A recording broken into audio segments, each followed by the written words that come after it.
Сәлем достар. Бүгін біз дәл осындай бұрыш құрағын тігетін боламыз. Керемет әдемі бұрыш үлгідегі құрақ түрі. Ал ендеше құрағымызды тігуді бастаймыз.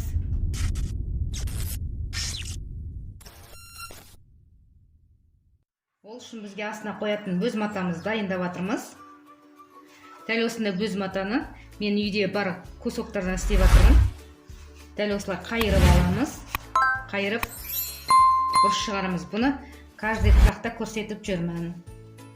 Өсті бұрыш шығарамызда бізге керек заттарды дайындап аламыз. Сіздер бұл құрақты бастамасы үшін менің YouTube арнама подписаться етіңіздер, лайк басыңыздар, комментарий жаза кетіңіздер. Instagram каналыма да жазыла кетіңіздер, сілтемесі астында болады. Ал енді достар, біздің көрсетейін деп отырған жаңа құрақ түріне бізге дәл осындай бұрыш керек. Дәл осылай бұрыш бір тал қызыл матадан біреу керек. Ал мынандай басқа түрі матадан бұдан 3 тал керек. Дәл сондай бұрыш. Бұл бұрышымыз алдыңғы тігіп жүрген құрақтардың бұрыштарына мүлдем ұқсамайды, басқа түрі. Осылай 3 талын кесіп аламыз, дайындап. Одан кейін бізде бұрышымыз ортасында қызыл болғандықтан басқа жерін қызыл матамен тігетін боламыз. Лента, одан кейін керек бізге мата, лента керек болады. Ені 2,5, ұзындығы ұзын болып қала береді. Кесіп отыр, тігіп болған соң кесіп отырамыз. Ал енді достар,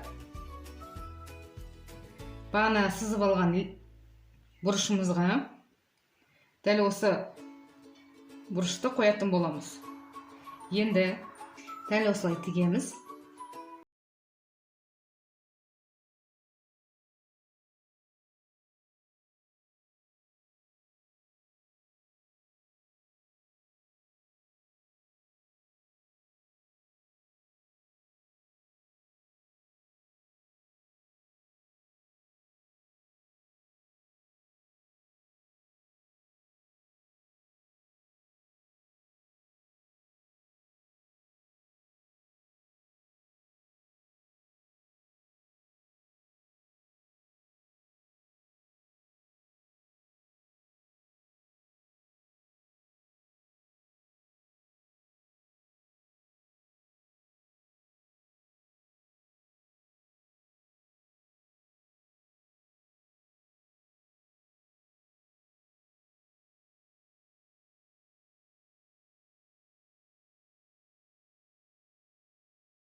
мінекей бізде осындай құрақ шықты.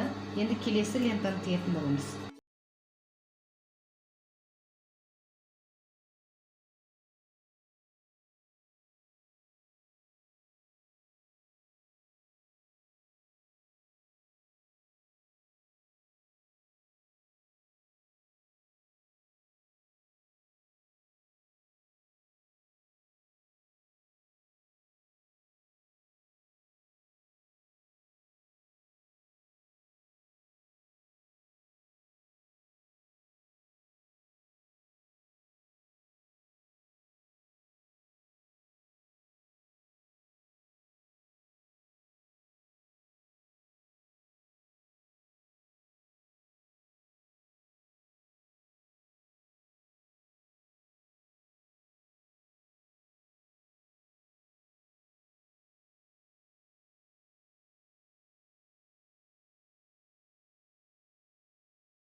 Мінекей достар, бізде ерекше осындай бұрышқа арналған ерекше әдемі құрақ үлгісі шықты.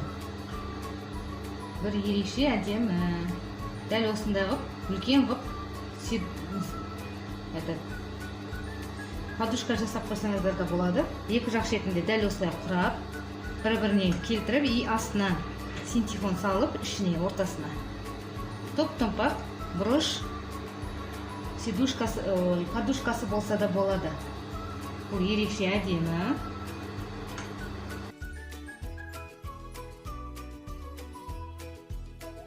Енді шетін жақсылап тігіп шығамыз.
тек қана квадратный подушкалар ғана көреміз.